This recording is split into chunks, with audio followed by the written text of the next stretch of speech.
morning, team. I am very much looking forward to welcoming Darren Evans to today's podcast, who is, you might know him as Three Word Runs. He is also a founding member of the Green Runners, and he also runs Pair Ups, that amazing little fixing up kit that you can have to fix up your trainers when they get holy.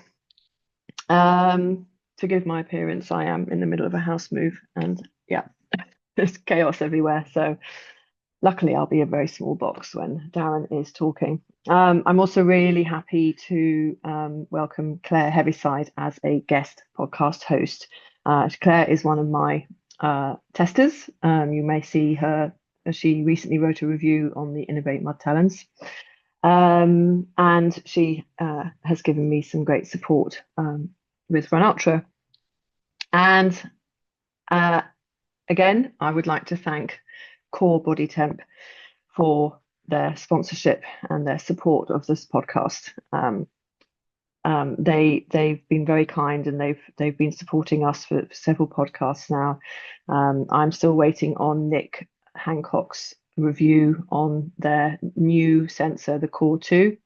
But judging from what his comments were in the last time, it's definitely a good one to have. Slight improvements from the first one, which is great. So really, I think it sounds to me like heat training is a really on the rise, and something that can benefit people, particularly over winter, getting ready for summer. And in fact, Darren might even have some comments to say on that. So without further ado, let us welcome them both. Hello, Darren. Hello, Claire. Hello. Hey, Katie. How are Hi, you? How are you both? Darren, Claire, Darren. Hi. Nice to meet you. Nice to meet you, Claire. This is Claire's first time, so we're just throwing her in the deep end. Okay. Claire has a very professional podcast where she has a very professional looking studio where everyone sits, and here we are. Wow. I've just apologized. I look like the cat dragged in backwards. I feel awful. So I'm going to keep my talking to the minimum so that my face pops up less often. I like where Darren sat. What is this box? Yes, that's awesome, isn't it? Yeah, so this is a backdrop that we did at the National Running Show as part of the Green Runners. So Carla, who's from Brighton, she came up with us, and she did the storyboard. So people would come through, we'd tell them about the Green Runners, and then she'd draw what they told them their top thing was to take away. So it was all about run local, reuse, run with joy, repair your kit. And yeah, she created this. So yeah, I now use it as part of my backdrops for events and stuff like that, just to spread some joy. It looks fab. I love it. Yeah, thank you. I want one. Run Ultra live drawn backdrop, Katie. Yeah, that's it, and it's all done on cardboard as well. So yeah. Yes, I can see. Yeah, I think that's brilliant. Oh, how lovely. Thank you. Well, how have you been, Darren? It's been. When did we had you on with Dan, didn't we? Cool. Yeah, that was before. That was the year before. That was the Three Peaks, I think. Yes. Yeah, that was the Three Peaks, Yes, and then it he did was. the West Coast Path. Yeah. You did that last June, July, wasn't it? Yeah, that was July. Yeah, that was crazy. Yeah, that was a crazy few weeks. But yeah, it's been crazy. Yeah, it's been good but crazy. So I think I spoke about I was kind of bought a van and was doing traveling and stuff like that. So I bought a van, got it all done. Everything was it's sitting outside. We took it on the Southwest Coast Path supporting Dan, and then went to Love Trails in between time, where Holly Stables then went and kind of ran with Dan during that Southwest Coast Path, and then we went back from Love Trails. But yeah, so we've been testing it out, but yeah, and we're homeschooling my son as well because we were going traveling for 2 years, house Airbnb, like all that sort of stuff. But unfortunately, Jane's parents are in their 80s, and they, especially her dad's not that well. So we had a honest conversation about going traveling. She didn't feel that she could Yeah. with that situation. So, which is fine. It took me about 4 weeks to process it and get the frustration out. And I started doing lots of runs, just to kind of work off that. But yeah, Yeah. it's okay. It's okay. Yeah. You have to be adaptable and change, don't you? It's like a running plan. You have Yeah. to. Life gets like that Yeah. sometimes. So And so it's yeah, only put on pause. I mean, I imagine in the yeah, future you it's will be pause. able to. Yeah, no, it is a pause. It is a pause for sure. But what I'm Yeah. going to do is I'm going to try and mix the two up. So I'm going to go to loads of different events now. I'm going to use the van to go further afield to do more events, talk about pair ups, talk about the green runners, meet some of the amazing running community that we have out there. So I'm going to still fulfill my need to go traveling. But yeah, we'll just have to put kind of Europe and the whole sort of The longer stints. Scotland 500, on hold for a bit. But other than that, life is good. Excellent, excellent. You've got the Longbridge 100 backyard coming up shortly, Yeah, haven't you? yeah, yeah. So, yeah, that's in fact, the last 2 years we've been at the National Running Show. So I've had to Wow, squeeze yes. the National Running Show in before the Longbridge, and quite often it was just 7 days apart. So all that planning for a National Running Show, and Mm. then go straight into the Longbridge. So I feel kind of, I'm kind of questioning myself. Is there something else I need to be doing? Because feels like it's all Yeah, okay at the moment. So little too tweaks here and organized. there. Yeah, I think so. And we've got, yeah, so we started using 4G wireless cameras as well. So Mm. for yeah, just a new. So at the turnaround points, yeah, so we have a camera now at the turnaround point, so I can speak to the runners, we can see them. So if for any reason that we don't have marshal cover, then it's fully covered. So I thought it's that was for the parents-in-law for a minute then. Sorry.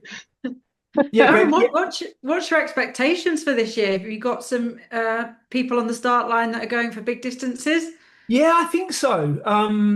We've got a guy returning called Andrew Churchill, who smashed a few yards out, and then kind of just decided that he I think he was doing a big race, so he only wanted to do a certain amount, but he was fresh. He was so fresh. We called him Three Whistle Andy, because he was there at the start on the 3 minute whistle. He was there. Ah, So yeah, I think he could knock out some. I think he's probably got 30 yards in Right. him. And I don't know about if you know about the Long Bridge, but it's a standard format backyard, but it is 695 feet of elevation each yard. Right. So that's gotta hurt. it's a tough one, 695 feet within a 4 mile. We call Mm. it brutal but beautiful. But so Yeah. we'll never get to the 50, 60 yards because it will just be too What is Is the much. that record there? Sorry, What is the record there? 31. 31. Yeah, so 31. Yeah, so we do one for the winter. So Yeah. the winter one is 30 and the summer one is 31. Yeah, so Wow.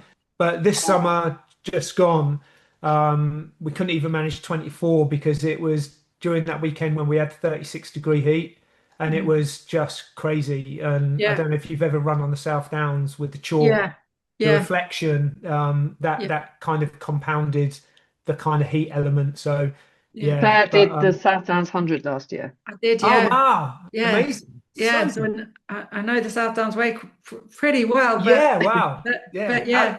yeah. Well, I was there doing pair ups with so James. I remember you were there right at the beginning, weren't you? Yes, yeah, Doing the little fixing and workshop. that's Had it. a Yeah, stand there. I remember. Yeah, yeah. yeah, yeah. That Which was is it. which is really cool because you've got people coming there who are about to take part in a race. Now, are they coming to you with kit for that race? That they like. You would think not, but but I had three runners coming on Friday evening, asking me to patch them up so that they Yeah. could run in them. So two were running in them, and one was in their drop bag. So Right. yeah, You so need to, yes, you need to be at the end, Darren, surely.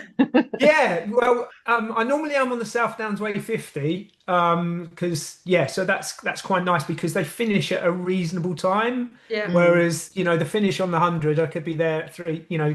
2, 3, 4 o'clock in the yeah, morning. But that's it's true. always nice to be there at the start, and especially with the 50K race last year. So I think, yeah, it was quite nice because you had the 50Kers there Yeah. as well. Yeah. So yeah, So it's good fun. 50K.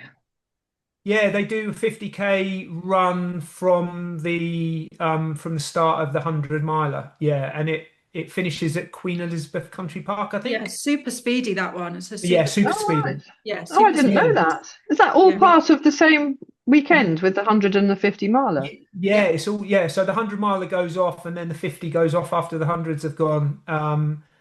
Yeah, it's Oh, amazing. right. James, I mean, I love James's events. I've ran the I've ran the 100 hills. I ran it the first time when we had like 7 hours of pure rain and slosh and mud.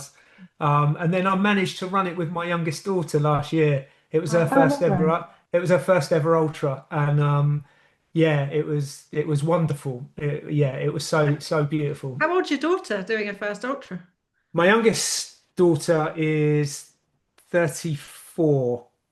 Yeah. 34, yeah. So yeah, I had to get that right because yeah, Yeah.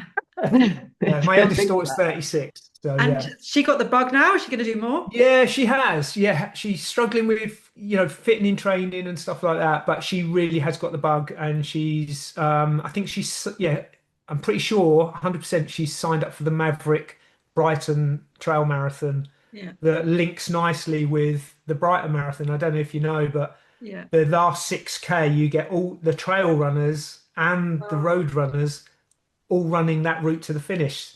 So, that's which is Good brilliant. grief. beautiful. It's a combined finish for both, both kind of. Oh, wow.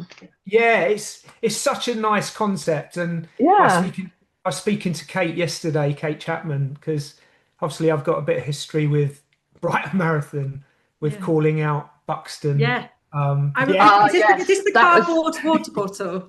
yeah. So yeah. yeah, we have very much a love-hate relationship. So I love London Marathon events. I love what they do. I love the fact that they saved Brighton Marathon because grounded events went bust and they stepped in at the last minute. So I love all of that. I just Yeah. hate the Buxton impact because I'm part of plastic-free community, plastic-free Seaford, and the amount of plastic bottles you get washed up on the beach, and it's Mm. horrendous. And to have all those bottles like just flying around, I mean, 400 odd thousand bottles they handed out, so yeah, I kind of ran it as a Buxton, and then yeah, luckily we got so Buxton wouldn't pull out, obviously, naturally. So we went down the council route, changed the policy, and Buxton are not there this year. So Right. they have a new sponsor, which is going to be announced tomorrow. Amazing. Ooh. So I might just add it in a bit later. Yeah. Kate didn't And, say I couldn't say, but it's going to and be announced. So Well, you brand new. won't be. I can't remember when your podcast is going out, but I think it'll be in like 2 or 3 weeks. So Ah, perfect. Then I if can that say, helps. yeah, So yeah, that's fine. Yeah. So yeah, it's going to be announced tomorrow, along with they're having a 1,500 runners called the Team Green. So the new sponsor of Brighton Marathon is Hydropack. So it allows runners to carry their neat, own very water. neat. Yeah, so it fits in really nicely, and the fact that they've got rid of the plastic bottles, they're going to have paper cups, which is an it's a much better alternative, but they've got 5 refill stations, and Leave No Trace Brighton, who were very supportive of the campaign to ban Buxton with the council connection. They're going to be manning the water refill stations, and it's amazing. They're like a huge tank, like kind of square tank, and they've got I think it's 12 taps around. So you literally got, it's Yeah. quick push refill. It's really good. They've really put a lot of effort into it. And yeah, so And is this a direct result then of that lobbying that was yeah. the catalyst of you wearing that big cardboard water bottle and then starting this campaign? Yeah, this Yeah. So we try to, I've tried to liaise with Buxton, emailing them and everything, yeah, and it got no joy, and they'd only come back and say all our bottles are made of rPET, and rPET is it's a 10-year-old sort of conversation. We yeah, don't need recycled plastics. Mhm. So um, yeah, so I kind of did that to raise awareness. Leave No Trace Brighton got involved. They reached out, which was wonderful. They knew Tim Rokins, who's the head of sustainability within Brighton, because of their link with Leave No Trace Brighton.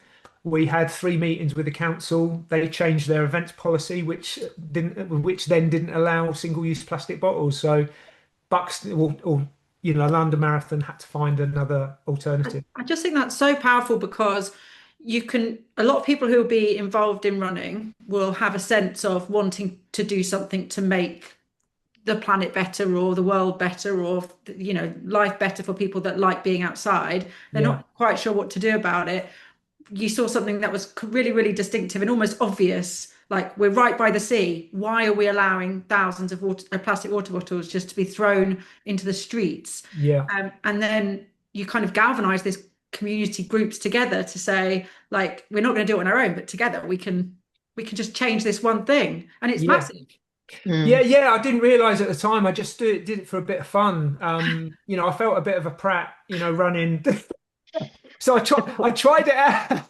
I think sometimes it's best not to try it out with your friends when you're going to do something crazy, because I did it at my local park run and I tested it out, and Right. people were just going like, the people who can kind Yeah, of give you a bit of ribbing. yeah. I think if anyone is going to do something like that, don't test it on your friends Yeah. first, because they'll try and deviate you from it. So yeah, so just go and do it. If it sounds right and it feels right, just do it. You never know what will happen. Yeah. You never know.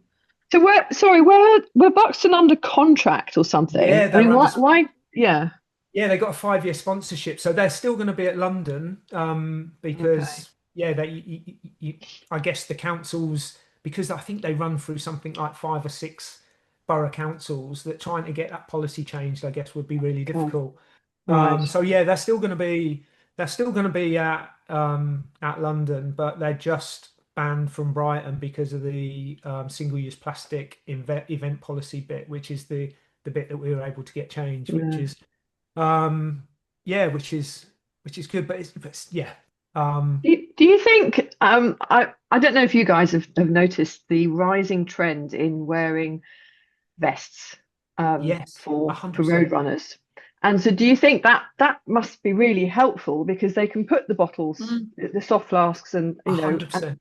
and be able Yeah. to A recharge? hundred percent. And that was it was my argument. Well, there's 2 arguments. One is, if trail runners can do it, then why Yeah. can't road runners do it? And I know there's an element around pace and stuff like that, but I don't know many people.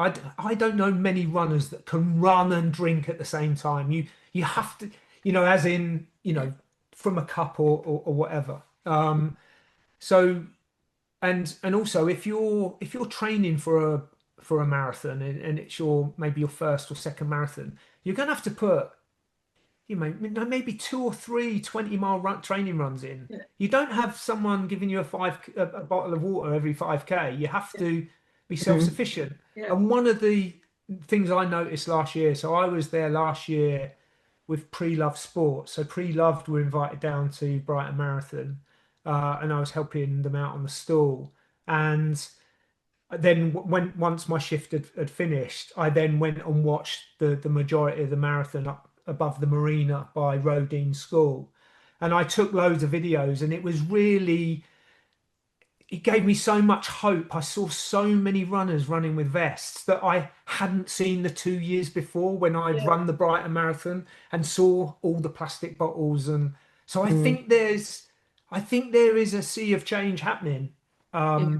And it comes to, it comes with education as well, doesn't it? So Yeah. I think, Yeah, that's really interesting that you've seen that change, because I guess like I wanted to speak to you about from your perspective, Darren. Obviously, you're like co-founder of Green Runners, and you're so connected with people who are pushing for change in the way that the running like community operates.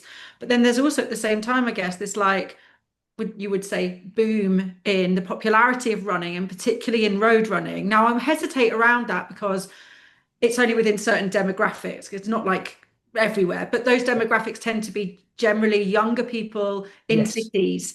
And those are the people who are probably more likely to take part in road races, sign up for marathons, and have, I think, a level of expectation of what it means to enter a race like that. Like, I'm going to have a t-shirt, I'm going to have a medal, I'm going to have yes, water at every, 3K, I'm going to have a goodie bag, and that it's there's like this real like conflict, I guess, or tension between this rise of like the green runners and people who are trying to educate on it doesn't need to be this way, plus this surge of people entering the sport who are coming in with an expectation. And is that like a difficult thing to manage from where you're sat? yeah, it's a real dichotomy. It really is. And especially when I'm glad you mentioned, sort of London, Manchester, Yeah, these big cities where all these, social running, yeah, Friday evenings and stuff like that, and to music and it's I don't think that primarily is an issue, and it's great for the sport. It's great to see a real shift change around this. There's this kind of movement of it's not cool now to go and get pissed at a nightclub on a Friday night. It's cool to go and do a 10K run, like with some music.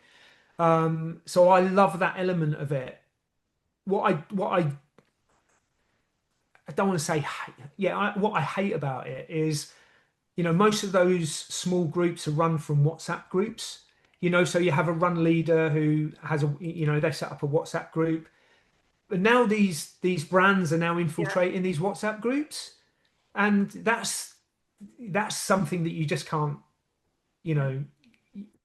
So we're kind of hoping that the education that we kind of give, or just getting runners to think about just a little bit differently, and also the cost of it, is, we're going into, economic hardship, and kit doesn't get any cheaper. So, try and buy it secondhand. It's yeah, just getting those. And the good thing is, vintage is becoming quite cool as well now. yeah. So, there's swings and roundabouts, but yeah, in answer to your question, it is a Yeah. bit It's like, yeah, challenging. battle with the brands, isn't it? Because A hundred obviously percent. they're sat there looking at, they're looking at their trend reports or trend forecasts for the coming years, and they're going, we're quids in. There's Yeah. this rise in running. There's this group of society who've got disposable income, not that Yes. many responsibilities. They're loving running. Let's tap into it and get them to buy as much as possible. And then you're there going, it doesn't have to be this way. So Yeah. it is like I guess it has to come from the groundswell, doesn't it? Like it has to come from educating the runners, and then educating each other. Yeah, yeah, 100%. And it's not about finger pointing either. It's Yeah, about, it's important to find the joy in it as well, because otherwise you just keep pointing fingers and saying, oh, and it's not about being perfect. It's just about making simple changes. Simple Mm. changes. That's all it is. But it's so important that the running is about getting out, body movement, social community. That's why I love the backyard ultra, yeah, because everyone starts on the hour, and it's so social and community driven. So yeah, we shouldn't forget that, yeah, and I get lost in the whole climate piece. So I don't think I can do anything to affect climate change, although it's in our umbrella. So I get overwhelmed when I think of climate change, which sounds a bit, I guess, crazy being a co-founder of Green Runners, but there are co-founders within our group that are more experienced or have more expertise in that area, where my bit is around kit and speaking up and waste. So that's what I'm. So it's not, and I eat meat. I'm not a vegan. It's not about being perfect. Just make the changes, or you know, create some joy and passion in the bit that gets you. Does that make sense? I don't know whether Yeah, I'm. yeah, it does. Yeah. It can be the fear of being perfect, isn't it? It can be like 100%. paralyzing. And Exactly. that's probably one of the things that would prevent people from signing up to green runners, because they're like, well, I can't because I'm I'm not perfect, so I'm not good enough to, Yeah. and I don't know, probably most listeners to this podcast probably know about green runners. You'd think so, but maybe it's worth just giving a little bit of context to, what the organization is or how it came about. Yeah, so oh wow, yeah. This year's our fourth birthday, which is crazy. We had a Zoom call the other last Monday, and yeah, 4 years on April the 22nd. So we kind of got together a group for COP26, which was back in 2021. We were pissed off with COP26 because ultimately it was around climate, because climate does have an impact on our sport, because these crazy, I mentioned the Long Bridge, 36 degrees in that weekend.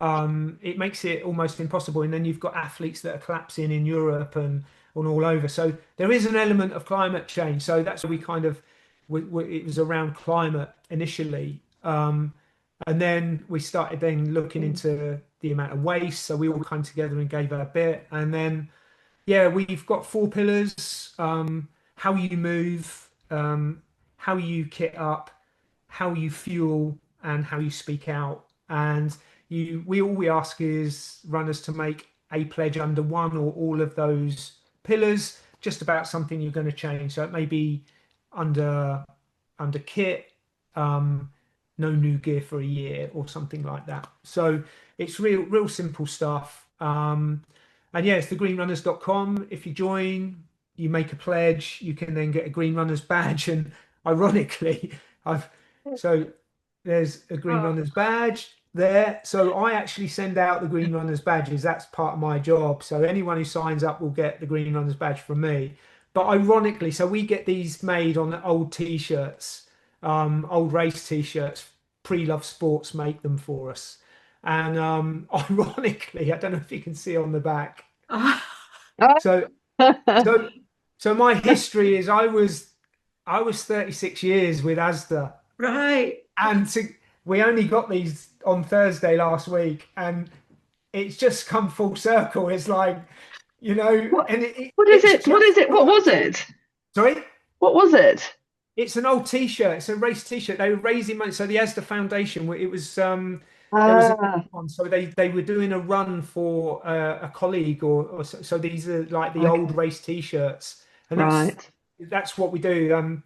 So Michael from Pre-Loved, he gets sent all the old race t-shirts, which is great because there's so much waste in race t-shirts. Don't get me on that one.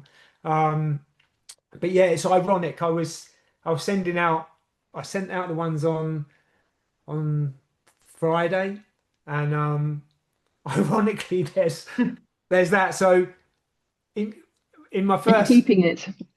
Yeah, in that first introduction, like how it's all changed with the whole van and all that sort of stuff.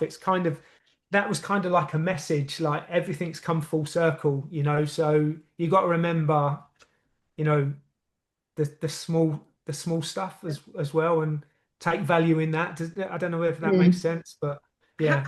How did you go from working in ASDA for 36 years to founding Green Runners, and where did ultra running fit into that? Like, was it the retail side of things, and then you found running and that inspired you, or was the change, the environmental kind of change, always there? Or so I guess the environmental thing definitely came first, because I was so sick and tired of the amount of plastic that was being generated, and also the amount of waste that was being thrown away. That perfectly good food that was nothing wrong with it, like oranges, apples, bananas, everything that is not a use by but a best before. If it was one day past, if it was on that best before date, and I don't know if you've seen, there's some social media posts about, M&S at the moment and all the food waste that they're throwing away, and it is an issue within retail. But there needs to be a common sense approach. And I used to get my wrists slapped by my regional manager for giving away perfectly good product, because I couldn't bring myself to throw it in the bin. What's wrong with giving it away? It all comes down to profit, so if you give product away for free, that's perfectly okay, then someone's not going to pay the full retail price. And it's that whole thing around P&L, and they want to protect their profits, they want to increase their sales. So so anyways, before I then left, so then I got into running kind of to help me with stress, just 5Ks, 10Ks. My first race was the Brighton Half Marathon. A manager that used to work for me, he was a good runner, and he kind of got me into it.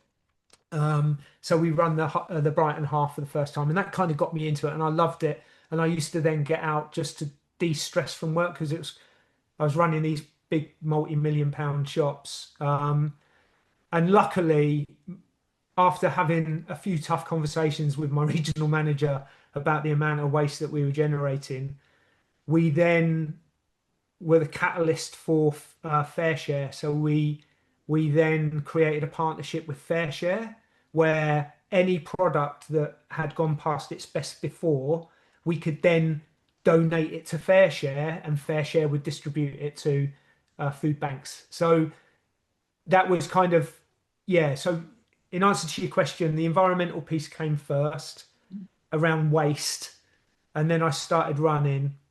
And then when I was 49, I came off my mountain bike and fractured my T3, 4, and 5. And that was kind of my life epiphany. I then thought, I don't want to be, consult. Luckily, I was with Asda.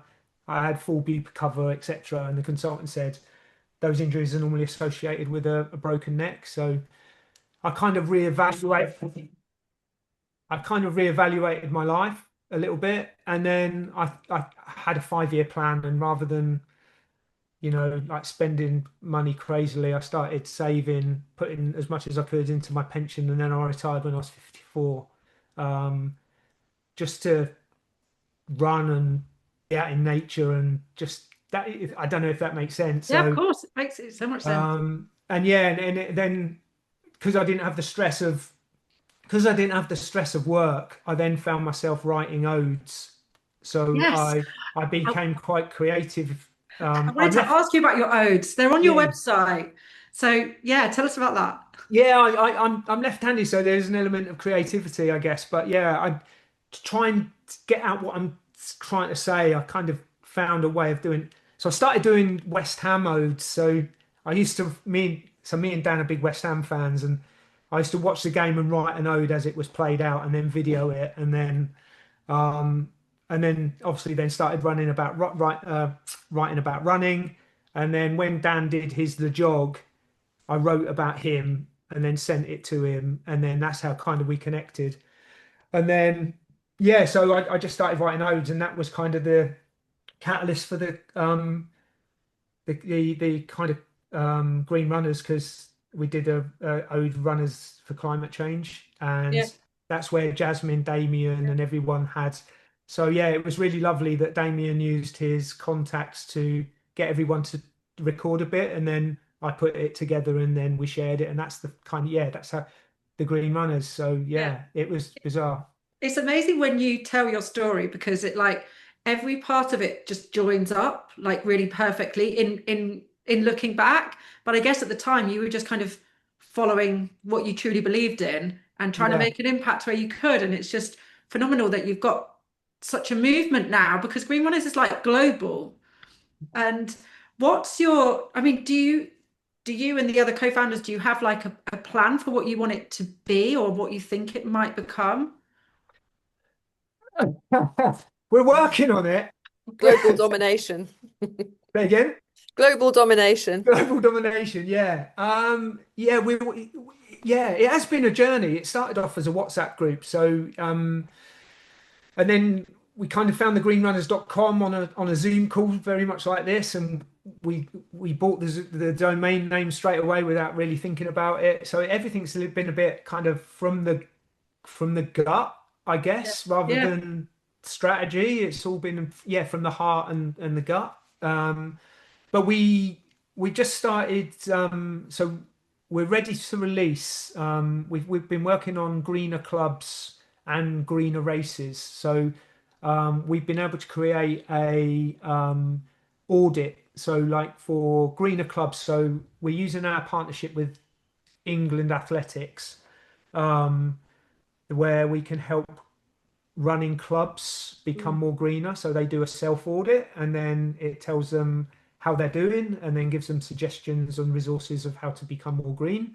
And then we've got a green races audit. So any race directors out there that want to try and do a bit more, make it a bit more environmentally friendly, then send it to me. Yeah, I can send it out. Yeah, amazing. Yeah, we're in beta testing mode at the moment, so we've sent it out to a few race directors. So yeah, that's kind of where we are at the moment. And it's all about education.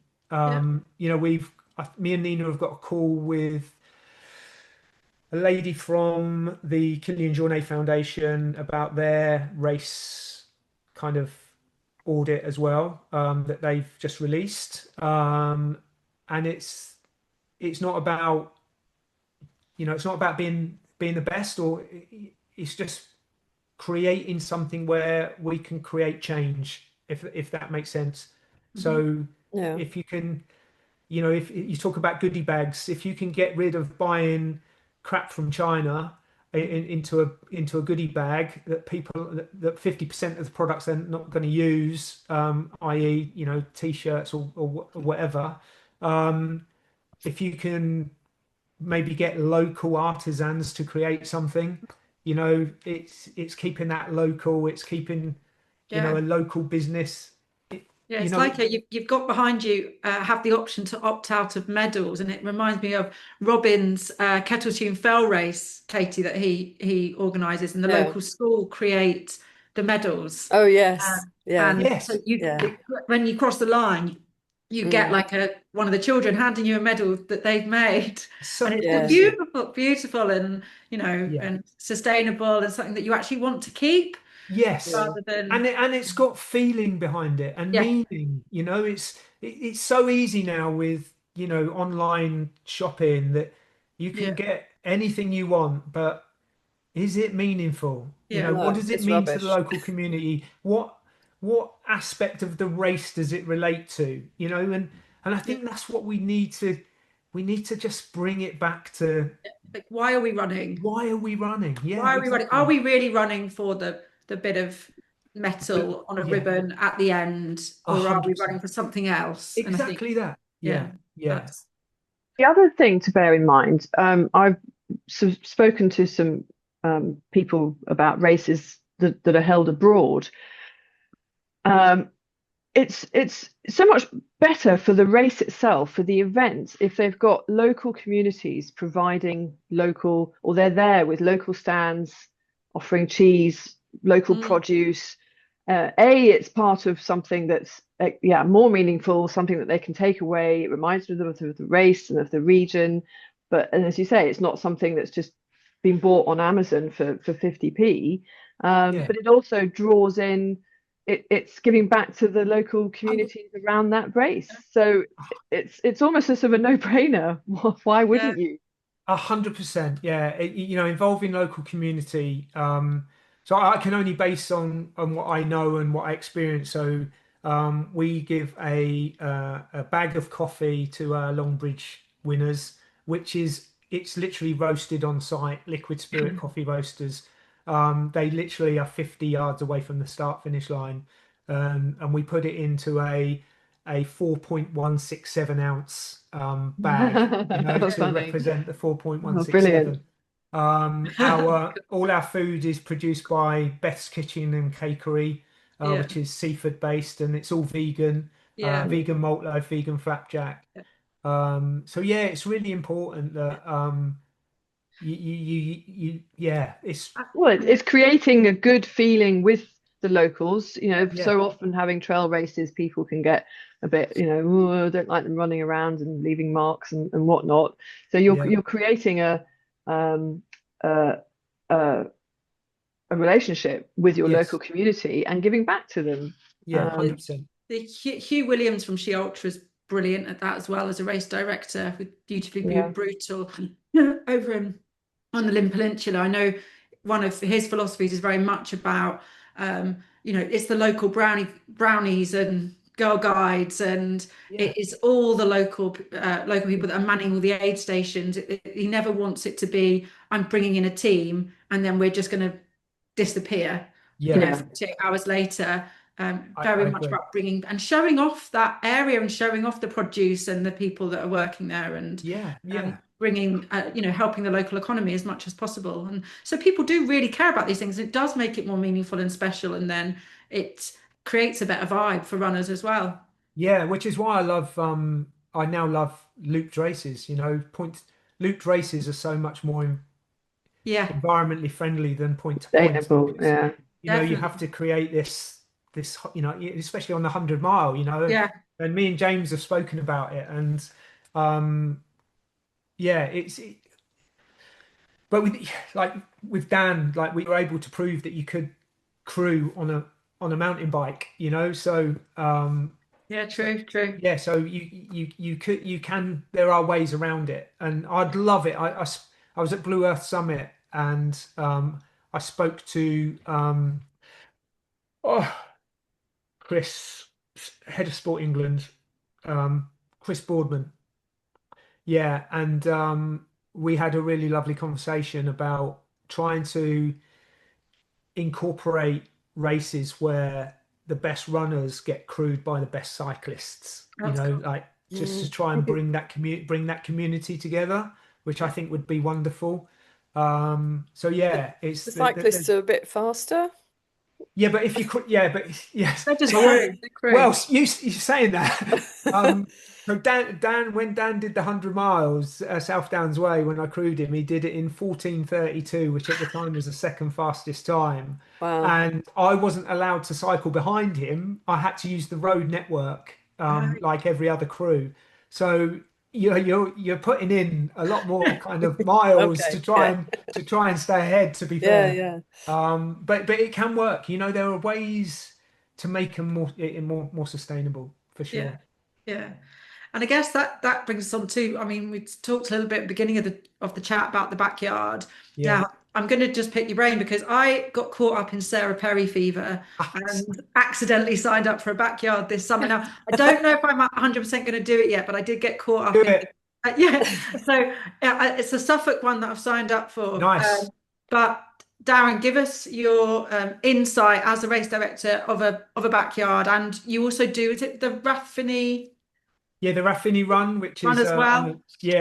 on a B Corp sustainable vineyard. Just down the road. Just beautiful. But any kind of backyard ultra tips that you can give? Yeah. So kind of the sweet spot. You don't want to do it too fast. So for those of you that don't know what a backyard ultra is, you do a 4.167 mile loop, and you have to do it within an hour. So that loop starts on the hour every hour. You have to be in the start corral, 3 minutes, 2 minutes, or 1 minute to the bell going. And if you're not in that corral, then you're basically DNF. And then you'll start together, and then you repeat until there's only one runner left. The sweet spot, so 4.167 in an hour, you're looking at sort of 13-14 minute miles. So to get back within the hour, which may sound a bit slow, but this isn't about pace, it's about endurance. And based on experience and what I've seen, I've got to mention Zoe Salt. She was our longest distance female in summer last year. And her race admin was unbelievable. Literally 52 minutes. She'd get back in, she'd wrap up quickly, she'd have something to eat, she'd change if she need to, she'd get a 2 or 3 minute sleep when she needed it, and then be ready to go again. So, and looking at the times of the laps, like we had a guy last year called Sergey Predko, who literally did the lap in, it was constant. He did 11 laps at 35-minute pace. Wow. And yeah, 35 minutes on that elevation. Wow. It was crazy. I mean, his marathon speed is 2:38. But it was unbelievable. But he stopped at 11, you know. So he holds the record for the fastest lap, which is amazing. But I'm quickly calculating all of this. So yeah, so that's 45 miles he did. Yeah. And then what was the elevation? 690? 695 feet. Yeah. So he's 7,500 feet of elevation. Yeah. The winner, so the winner of the 30, the one who holds the record, yeah, theirs was it 124? I think 124 miles, and it might even be more, but it's 22,500 feet of elevation. Yeah. So yeah, Wow. which is crazy. So Yeah. but yeah, so in answer to your question, sweet spot for running a backyard, especially Suffolk, because it's nice and flattish. Yeah. Yeah, the sweet spot would be, I would say 52 minutes, which gives you, there's this thing about beware the chair. It's, you don't want to spend a lot of time in an aid station, and all you've got to think about is that the end of that loop is like an aid station. So yeah. What about crew for a backyard? Because I think that's probably worries me more than the actual running of it. How do you prep a crew to be a good crew at a backyard, and what do you really need from them? As much the same as any crew during an ultra or long distance race, really. Just to be prepared, so they'll need to know what time. So I ran the Brighton Backyard Ultra last year just to experience what my runners experience, and I managed 15 loops. But I had a set target, so I planned it out beforehand. I was aiming for 50-minute loops, so my crew, Kirsty, knew to get everything ready, not too early, because I didn't want my tea cold, so so I think all you've got to do is kind of plan what time you want to do each loop, and then when you want to do your kit change, when you want something to eat, so and we kind of planned it that way. So it was, we had it all drawn out, and drink all every yard, eat every third, pizza on the fifth. Yeah, so yeah, it's just basic. I guess you can be quite regimented, can't you? And I just thinking back to when I was crewed Robin, who normally co-hosts this podcast, on his 24-hour track race last year. And we thought we had such a good regimented plan of this many laps round, or this is what will happen on this hour and that hour. And very quickly, it was just a case of throwing gels at him and shouting, "Keep going!" Yeah, right. Yeah, because it's just going round and round and round. Yeah, no, but I think agree.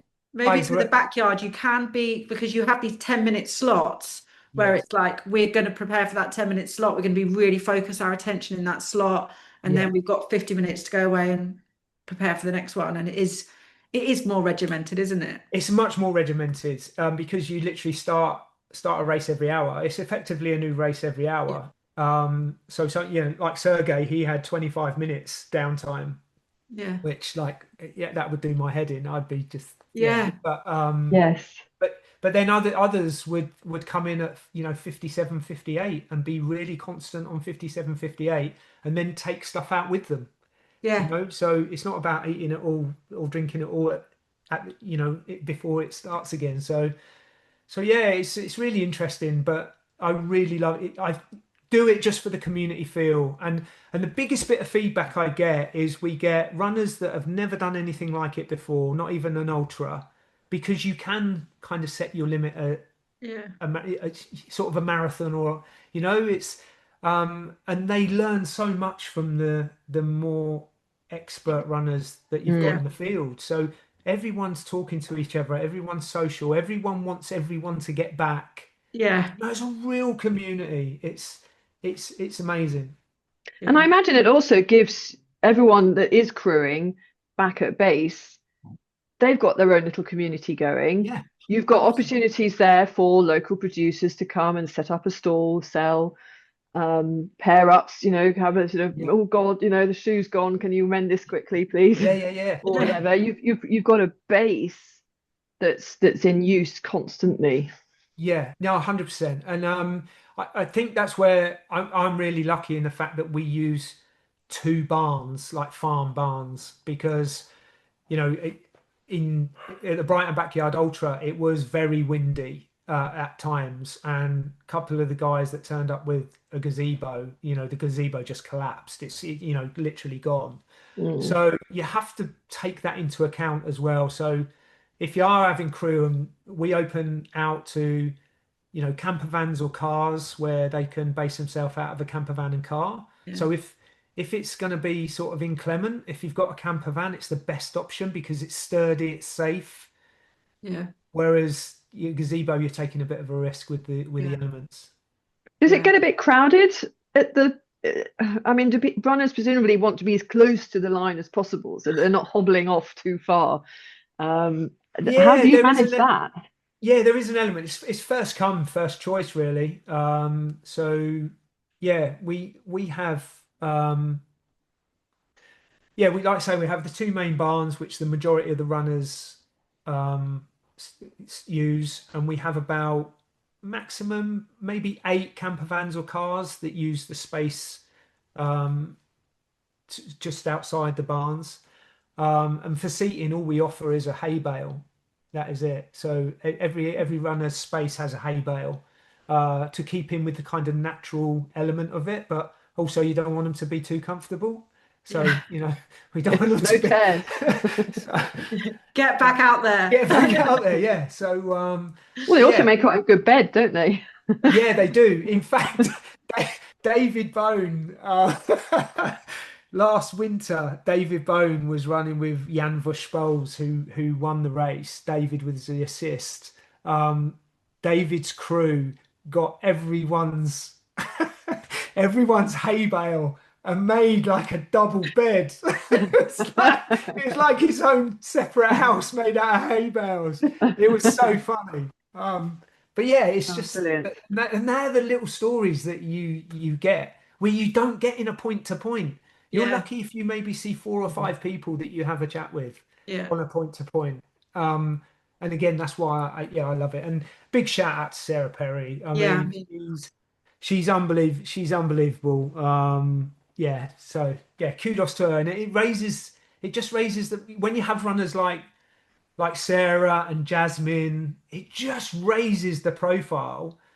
And then you kind of think, well, back to your earlier point, this influx of runners that are kind of learning this now and understanding what it's all about. I think, it's thanks to people like Jasmine, people like Sarah that are, getting on the news where else would you talk about ultra running and anything like that? It's Jack Scott, I think you say, was it this winter one that you said on the back of Sarah, your winter backyard sold out?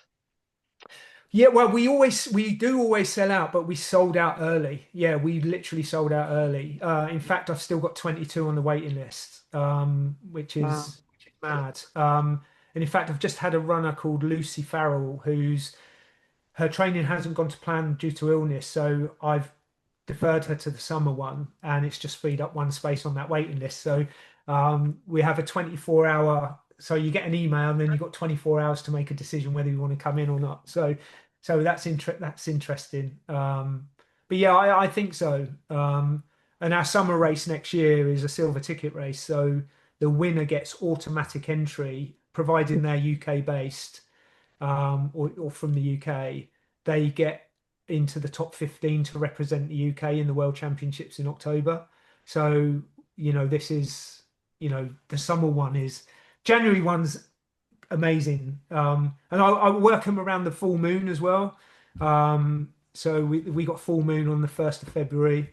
So yeah, and also the winter one they run for 13 hours at night. So it's literally pitch black for 13 hours. So if you want to see any bit of daylight, you've got to do at least 54 miles before you'll see any daylight. Wow. So it's a different animal, but the summer one is looking interesting, just specifically for that silver ticket race, because Have you you'll had be some interesting entries then because of that? I'm not really looking, if I'm honest. I know it's filling up.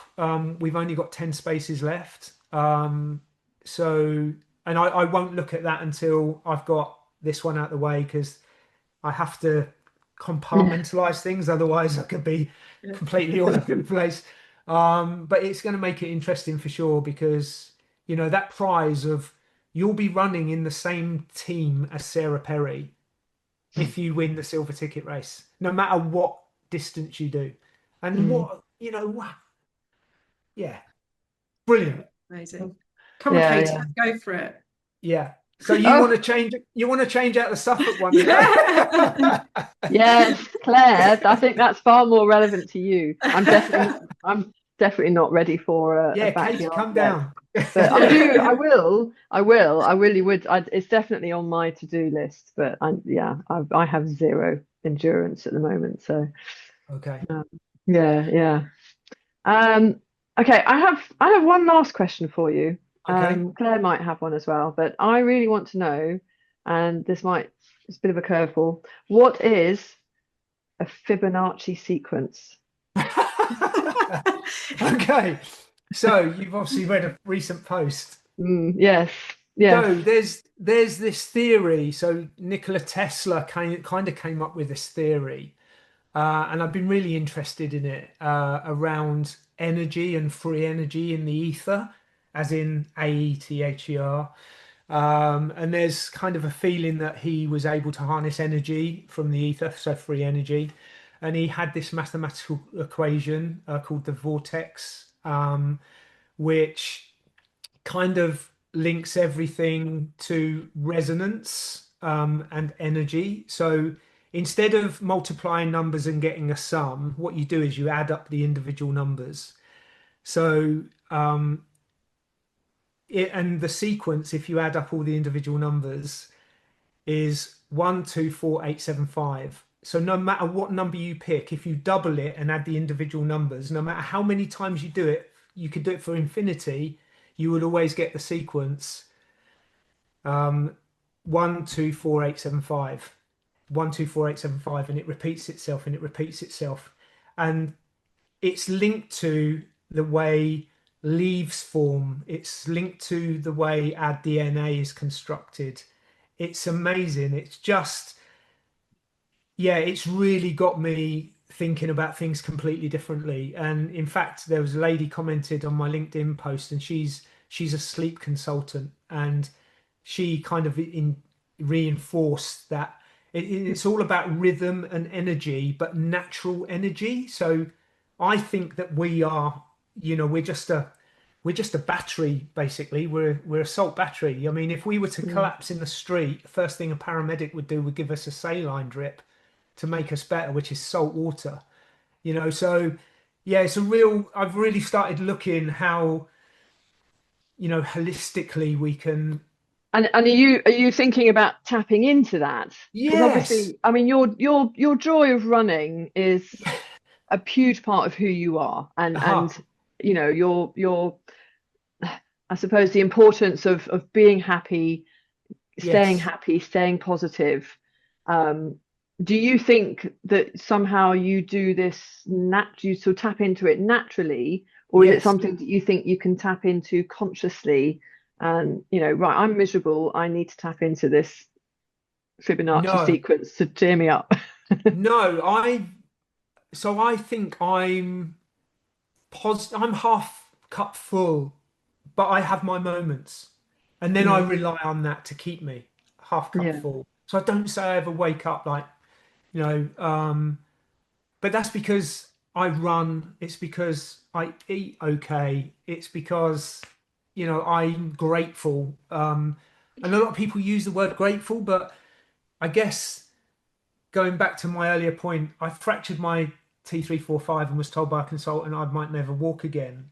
So every time I'm out, I remember that, because you have to be grateful for movement, and don't be too hard on yourself if things aren't going right, just, you know, we, so we do a lot of work with WOLO. So WOLO is a local cancer charity. So especially with the Rathini Run, like, so, and I'm going to mention it.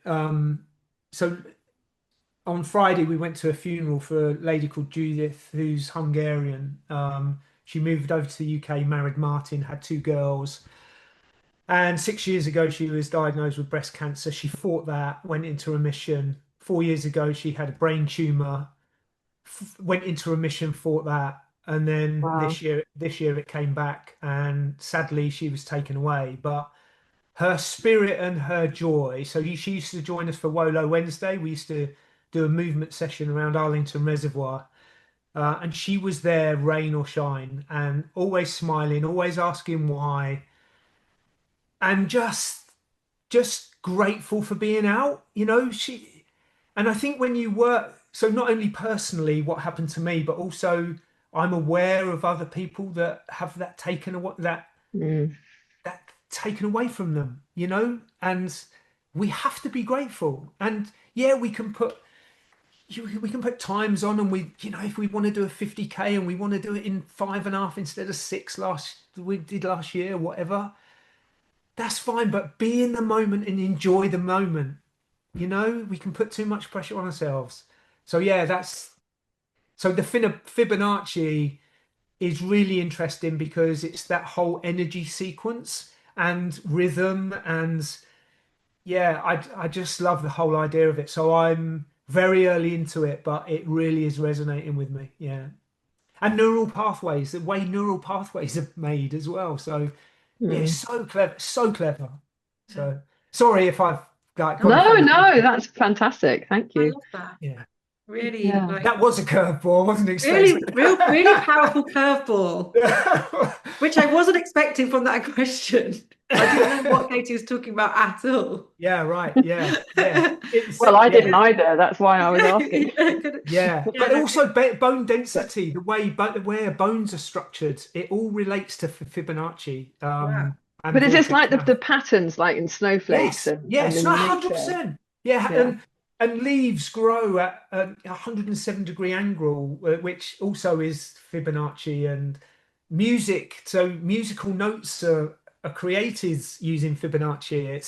It's and there's a lot of thing about resonance and music and how it can repair DNA, and there's the frequency, and I think there's a lot of untapped knowledge that Yeah. we can certainly tap into. And if it helps even just a little bit, and I think Dan has been a real influence on me in that, in the fact that, he's so humble and he's so connected to nature and earth, and it's Yeah. it's wonderful.